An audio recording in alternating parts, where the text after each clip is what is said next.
Breakfast is widely touted as not only the most important meal of the day in general, but specifically in relation to weight loss. This is not just a pop culture prescription from checkout aisle magazines, but an idea put forward by prestigious institutions such as Johns Hopkins, NYU, Mayo Clinic. Right? Even the United States Surgeon General. Want to trim your waist? Read a headline, American Dietetic Association, try eating breakfast, referring to breakfast as perhaps the best-kept weight-trimming secret. But is it true?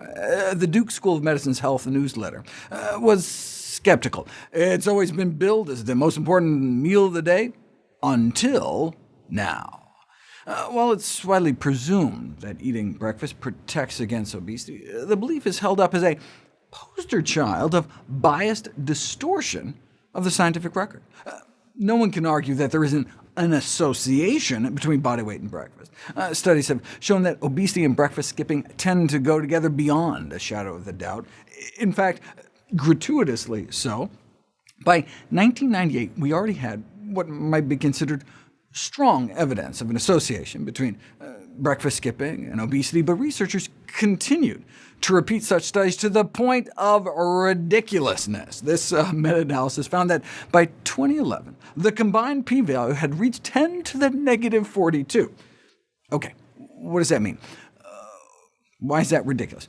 In science, p-value refers to the chance of getting a result that extreme if, in fact, there really was no such effect. How small a chance is 10 to the negative 42? This is how small that number is. In other words, the probability that the association between obesity and breakfast skipping was just a fluke is less than the chances of winning the lottery not once, but 5 times in a row, and then subsequently getting struck and killed by lightning. OK, so the association between breakfast skipping and obesity is indeed beyond question. We know the association is true. People who skip breakfast are more likely to be overweight. That's beyond a shadow of a doubt. The question, though, is whether that ironclad relationship between breakfast skipping and obesity is actually cause and effect. To illustrate the difference between correlation and causation, let me share an example of the manipulation of science by the candy industry. The National Confectioners Association had the gall to warn parents that restricting candy may make their children fat. They justify this outlandish claim with this study that they funded, of course, that showed that candy-consuming children and adolescents were significantly less likely to be overweight and obese.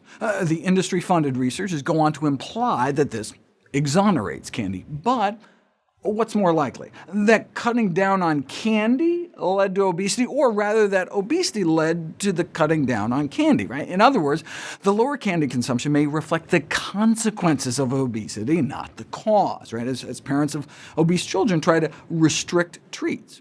Similarly, the finding that those who skip breakfast tend to be heavier is equivalent to saying that those who are heavier tend to skip breakfast, right? It doesn't seem to be more likely that overweight individuals might just be skipping breakfast in an effort to eat less, rather than eating fewer meals somehow leading to weight gain. Now it's possible that skipping breakfast could slow your metabolism or cause you to overeat so much later in the day that you gain weight, but you can't know for sure until you put it to the test. Sometimes randomized controlled trials are infeasible, impossible, or unethical. I mean, to test to see if parachutes save lives, you can't exactly boot half the people off a plane without them, but you could easily randomize people to eat breakfast or not, and just see what happens. And it turns out eating breakfast does not seem to affect your metabolism rate or sufficiently suppress your appetite. Most studies, 95%, found that eating breakfast tends to lead to the same or greater caloric intake over the day. Even when people ate more at lunch after skipping breakfast, they didn't tend to eat an entire breakfast worth of calories more, and so ended up eating fewer calories overall. For example, feed people about a 500-calorie breakfast, and at lunch they may eat about 150 calories less than those randomized to skip breakfast, but they would still end up with about a 350-calorie surplus over the breakfast skippers. Does this then translate into weight gain over time? Researchers at Brigham Young University randomized 49 women who habitually skip breakfast to either start eating breakfast or continue skipping. If breakfast somehow magically leads to weight loss, then the newly eating breakfast group should benefit. But no, compared to those who continued to skip breakfast, adding the extra meal led to hundreds more daily calories consumed and nearly a half a pound of weight gain a week.